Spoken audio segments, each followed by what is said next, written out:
Italy wasn't a necessary stop. I wasn't going to record anything here.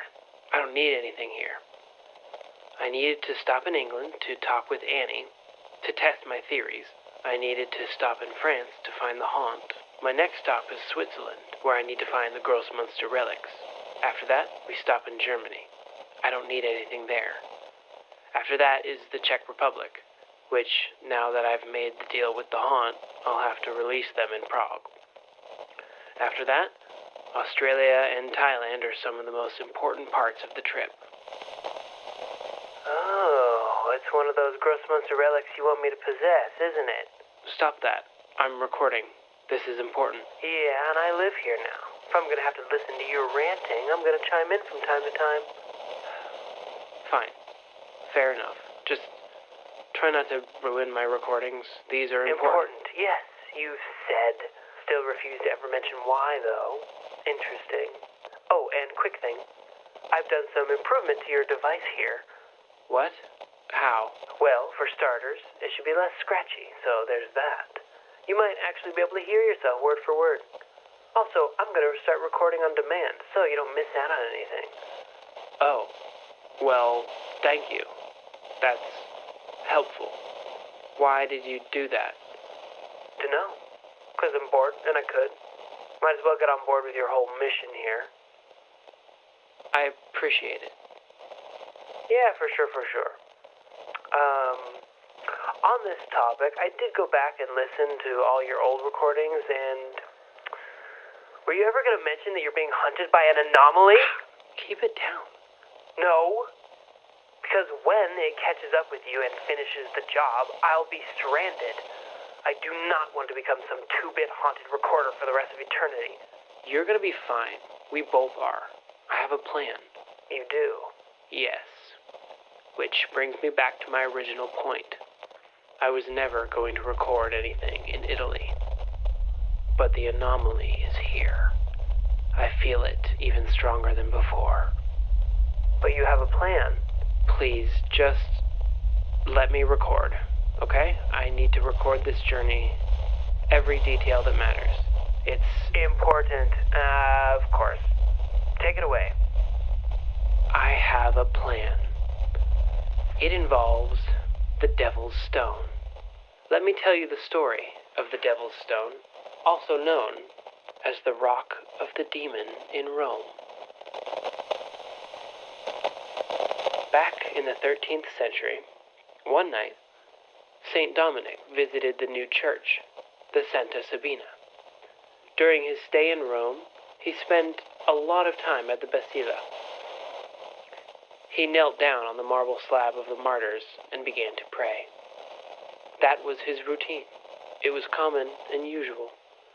But that night, St. Dominic would experience something that he never had before, something he would fear for the rest of his life. The church was empty. It was late, so that was to be expected. It was a beautiful, cloudless night. There was a cool breeze, but it was not cold. The church was silent. The marble was cold to the touch as St. Dominic knelt down. He began his prayers, taking solace in the silent church. As he prayed, the saint heard a voice. It was soft. In the back of his mind, he figured someone must have entered the church, even though he had not heard the door open. Then, the voice got louder. He couldn't make out what it was saying, but he didn't care. He prided himself on being a very focused person. He kept praying. The voice went quiet. The saint added a silent thanks to his prayers, hoping whoever it was had either left or gone quiet as was expected. Then, the voice spoke again. This time, right into his ear. It startled him, but he did not open his eyes. The voice was unnatural. It was grating, acidic. The saint did not stop his prayers. There was silence. St. Dominic was listening, but he steeled himself and kept praying. Then he heard the doors slam open. The sound echoed through the church, shattering the windows. The saint trembled as he felt glass fall into his hair. He knew the owner of this voice. It was Satan, the devil himself, the temptation. And it was tempting. The urge to stop praying and look around, to see whatever this creature looked like, to run, or to scream. But the saint kept praying. The wind howled as it rushed through the now open doors. A chill ran up the saint's back. He realized it was not the wind that touched him. It was the devil's claw. He felt it trace up his spine and stop at the back of his neck. He was exposed. It would take such a small motion for this beast to end his life. But he did not stop his prayers. He did not open his eyes. Not even when he felt a hot breath touch his face, hearing a snarl as the same voice came again. "Open your eyes. See me as I am." The saint squeezed his eyes tighter shut, repeating his prayers louder. He would not fall to this beast's temptation, for he knew it would mean a terrible fate. But he was stuck, sitting here with the devil, unable to look at his foe. And he so wanted to look. Fire. There was a fire. The wind was gone. He heard the crackling of flame. It was behind him. It was getting closer, getting bigger, hotter. He should open his eyes, see if he was in danger. He should leave. He did not. The heat grew unbearable. He began screaming his prayers. "Give in," came the voice again. "Cast thyself down from hence, and it shall be peace." The saint still prayed. His eyelids shook, shivered, betrayed him. He had to look. He couldn't help it. Just let the smallest ray of light creep in. No. He squeezed them tighter still. He would not give in tonight. Then his ears began to bleed. They bled because the devil let out a roar. This roar shook the church, loosened the stones, cracked the floor. St. Dominic braced himself with both his hands on the marble below him, still shouting his prayers and still holding his eyes shut.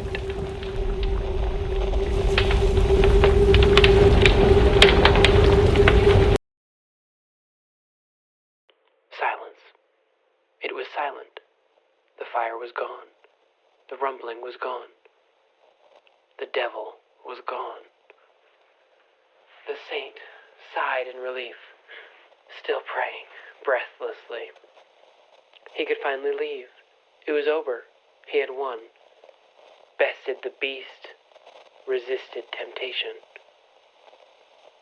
Had he? Or was the devil waiting for him to feel safe? The best temptation is the quiet, comforting safety. So the saint prayed more. He prayed for hours. It must have been hours. He had no way of knowing. What happened next has some different iterations throughout time. What's most commonly thought of is that the devil, in his frustration, picked up a heavy block of black basalt from the roof of the church and hurled it at the saint. He hurled it with such force that his claw marks left a dent in the stone. The devil didn't have the power to harm a saint on holy grounds, so the stone slammed into the saint and fell to the ground. St. Dominic continued his prayers, unharmed, but shaking violently. The saint was discovered the next morning, still praying, and still refusing to open his eyes. He did open them eventually, after being reassured by his peers that the devil was finally gone.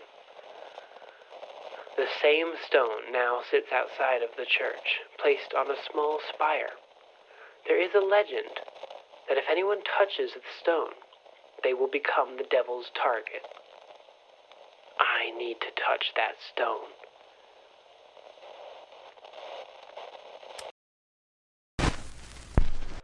So, your plan to escape an anomaly is to draw the attention of the devil. Great idea. The legend goes that the devil appears right there, at the church. It's more of an intimidation than an actual threat, an after-image of the events that night. But an after-image of the devil is more than enough to scare away an anomaly. If it thinks I'm already marked for hunt by Satan himself, it will back off. Dangerous. I'm in. When do we leave? Tonight, 2 a.m., when the church is empty. Okay, here we are. There's nobody here. What shape you reckon the devil will take? I don't know, but we only have to deal with it for a little bit. We touch the stone, then run. Run? We're running? You're running? What? I can run? Yeah, sure.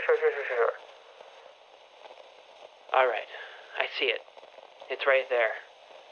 I wonder how many people have touched this alone at night and gotten a terrible scare. Like the one I'm about to get.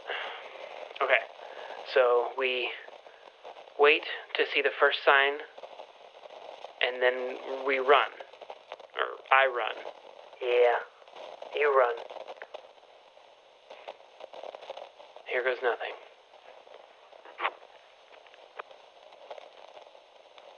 Okay, I touched it.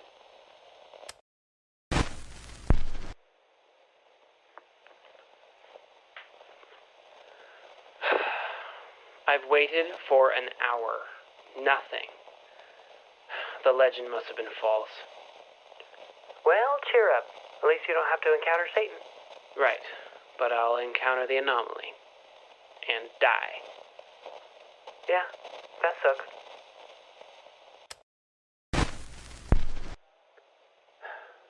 This is concerning. If it was false, that means I have no defense from the anomaly, and I'm back where I started. If it wasn't, that means I need to be looking over my shoulder from now on for Satan.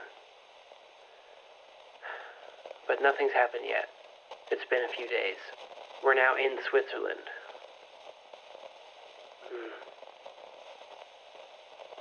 Oh well. I'll just have to hope. And I know that's not a strategy, but I don't have one right now. Right now, I need to get those relics. Finally, I can actually get started. All right.